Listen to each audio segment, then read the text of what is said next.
देखो organic chemistry में JEE mains में मेरा ऑलमोस्ट फुल स्कोर था। और मैं एक चीज ये कह सकता हूँ कि जो ऑर्गेनिक केमिस्ट्री है जेईई मेंस में जो पूछी जाती है वो आपकी टोटली एनसीईआरटी बेस्ड होती है। आपको कोई भी रिएजेंट, देखो अल्टीमेटली आपको भी पता है कि जो ऑर्गेनिक केमिस्ट्री होती है उसमें रिएजेंट का अल्टीमेटली पूरा रोल है। यदि आपको रिएजेंट का फंक्शन पता है कि रिएजेंट क्या काम करता है, वो यदि आपको पता है तो आप ऑर्गेनिक केमिस्ट्री का ईच एंड एवरी क्वेश्चन जो है वो बना लोगे। और मैं ये गारंटी के साथ कह रहा हूं कि ऑर्गेनिक केमिस्ट्री का कोई भी जो रिएजेंट है जो कि पेपर में आपका पूछा जाएगा वो एनसीईआरटी से बाहर से नहीं होगा। बहुत सारे बच्चे जो है वो एनसीईआरटी को स्किप कर देते हैं, लेकिन मैं अभी आपको बहुत सारे क्वेश्चंस बताऊंगा जो डायरेक्टली एनसीईआरटी से पूछे गए। तो यदि आपको ऑर्गेनिक केमिस्ट्री मास्टर करनी है, वो भी बहुत ही लिमिटेड टाइम में, तो सबसे पहले ऑर्गेनिक केमिस्ट्री का आप पार्टीशन कर दो। आप दो पार्ट्स में ऑर्गेनिक केमिस्ट्री को डिवाइड कर दो, जिसमें पहला जो पार्ट है वो आपका आ जाता है बेसिक्स वाला, और पार्ट 2 में जो है वो आप क्लासेस पढ़ते हो। अब क्लासेस क्या है वो मैं आपको बताता हूं। सबसे पहले तो ये जो बेसिक्स होते हैं ना, ये आप क्लियर करो। मतलब आप एक चीज ये समझो कि जितना एक्चुअली में ऑर्गेनिक केमिस्ट्री से जितने क्वेश्चंस आते हैं उसका जो 30% जो क्वेश्चंस हैं वो आपके यहां से पूछे जाएंगे। मतलब आपको ये पता होना चाहिए कि जीओसी से, मतलब जिसमें आप नॉमेनक्लेचर पढ़ते हो, ठीक है ना, आइसोमेरिज्म पढ़ते हो जिसमें आप स्ट्रक्चरल आइसोमेरिज्म पढ़ते हो, स्टीरियो आइसोमेरिज्म पढ़ते हो, मतलब एनांशियोमर्स डायस्टीमर्स वगैरह पढ़ते हो, आप बहुत सारे 3D कॉन्फ़िगरेशंस आप पढ़ते हो, बहुत सारे आप प्रोजेक्शंस पढ़ते हो। एंड जो इलेक्ट्रॉनिक डिस्प्लेसमेंट इफेक्ट्स होते हैं जैसे hyperconjugation, inductive resonance effect, plus I minus I, plus M minus M, ये जो इफेक्ट्स पढ़ते हो, एसिडिक स्ट्रेंथ फाइंड आउट करना, बेसिक स्ट्रेंथ फाइंड आउट करना, ये जितने भी आपके कॉन्सेप्ट्स हैं ये जनरल ऑर्गेनिक केमिस्ट्री में आते हैं। और जनरल ऑर्गेनिक केमिस्ट्री से आपके 3 से 4 क्वेश्चन, मोस्टली 4 क्वेश्चन जो है वो आपकी शिफ्ट में पूछे जाएंगे। तो आप देख सकते हो कि ये 30% है आपका ऑर्गेनिक केमिस्ट्री में, ये 30% वेटेज रखता है। So this is very important कि पार्ट 1 में सबसे पहले आप बेसिक कर लो, एंड इसके बाद डू रिएक्शन मैकेनिज्म। मतलब रिएक्शन मैकेनिज्म में जितनी भी आपकी एडिशन रिएक्शन क्या है, एलिमिनेशन रिएक्शन क्या है, सब्स्टिट्यूशन रिएक्शन क्या है, SN1 SN2 SNI, सारी जो रिएक्शंस हैं वो आपको आना चाहिए। एंड साथ ही में इसके बाद आपको ऑक्सीडेशन, रिडक्शन एंड हाइड्रोलिसिस नाम का जो चैप्टर होता है जो कि आपको यूट्यूब पे भी मिल जाएगा, जो कि अनुपम गुप्ता सर ने पढ़ाया है, उसको आपको देखना है।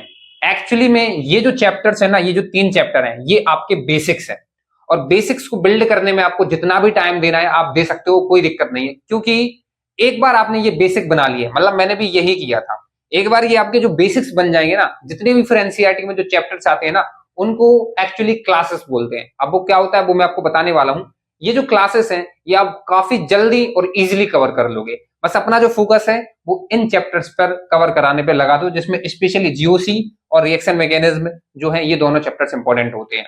अब बात यह आती है कि ये जो बेसिक्स वाले जो चैप्टर्स हैं ये आप कहां से कर सकते हो। तो यदि आपको फुल लेक्चर्स देखना, और मैं तो सजेस्ट करूंगा आप इनमें फुल लेक्चर्स देख लो, क्योंकि ये जो क्लासेस होंगी इनमें आप वन शॉट देख सकते हो। तो वो आप अनअकैडमी 2.0 एंड 3.0 के लेक्चर्स देख सकते हो, जिसमें अनुपम गुप्ता सर ने काफी अच्छे तरीके से चीजें ये पढ़ाई हुई है। मैंने भी पर्सनली उन्हीं से इन चीजों को पढ़ा था। अब बात करते हैं कि पार्ट 2 को किस तरीके से करना है। देखो क्लास 10th में एक चैप्टर था कार्बन एंड इट्स कंपाउंड। उस चैप्टर में अपन ने एक कॉन्सेप्ट पढ़ा था होमोलोगस सीरीज का, मतलब ऐसी सीरीज जिनको जनरल फॉर्मूला से रिप्रेजेंट किया जा सकता है उनको अपन होमोलोगस सीरीज कहते हैं। तो आपका एक्चुअली क्लास 10th में अपन ने केवल होमोलोगस सीरीज के एग्जांपल्स देखे थे, और जो क्लास 12th है उसमें होमोलोगस सीरीज जो है उनको एक्सप्लेन किया गया है, मतलब उसको थोड़ा और डेप्थ में जो है चीजें बताई गई हैं होमोलोगस सीरीज के बारे में। तो एक्चुअली में क्या है कि जो पार्ट 2 है उसमें आपकी क्लासेस हैं, उन्हीं को अपन क्लास भी बोल सकते हैं। जैसे जो अल्केन है वो आपकी क्लास है, क्यों? क्योंकि इसको जनरल फॉर्मूला से रिप्रेजेंट किया जा सकता है। आपको भी पता होगा कि जो अल्केन्स होती हैं इनको CnH2n+2 में रिप्रेजेंट किया जा सकता है। जो अल्केन्स होती हैं CnH2n में रिप्रेजेंट किया जा सकता है। जो अल्काइंस होती हैं वो आपकी CnH2n-2 में रिप्रेजेंट की जा सकती है। तो इसका मतलब ये है कि 10th में अपन ने केवल एग्जाम्पल्स पढ़े थे, अब सिंस 12th क्लास में आए हैं तो उन्हीं एग्जाम्पल्स को एक्सप्लेन किया गया है क्लास 12th के सिलेबस में।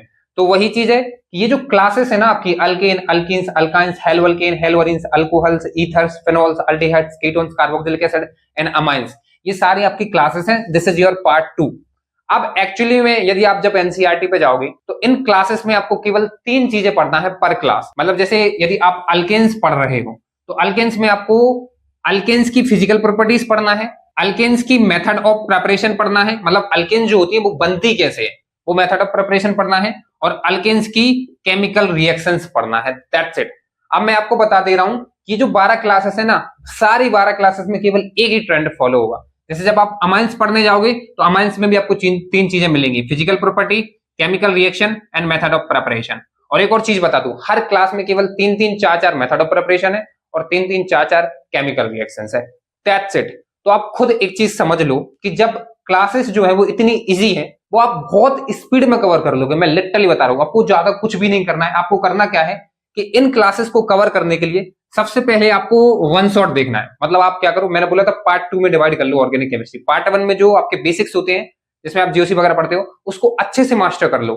बाकी ये जो सारी जो क्लासेस हैं आप वन शॉट से कवर कर सकते हो, कोई दिक्कत नहीं है। ठीक है, वन शॉट आप देखो, वन शॉट आप देख सकते हो साक्षी बोरा मैम के वांसवेक सीरीज से, और साथ ही में आप मंजिल सीरीज की भी आप देख सकते हो। तो आपको सबसे पहले वन शॉट देखना है। वन शॉट के बाद आपको एनसीईआरटी जरूर पढ़ना है। सब कुछ स्किप कर दो आप। एनसीईआरटी में केवल जो फिजिकल प्रॉपर्टीज दी हुई है वो पढ़ लो, मेथड ऑफ प्रिपरेशन दी हुई है वो पढ़ लो, और केमिकल रिएक्शन जो है वो पढ़ लो। एनसीईआरटी पढ़ लिया आपने, ठीक है ना, वन शॉट भी देख लिया। इसके बाद साथ साथ आपको शॉर्ट नोट्स भी बना लेना है। ऐसे A4 साइज एक पेज लो, उसमें ऊपर डालो हेलो एल्केन, जो कि एक क्लास है।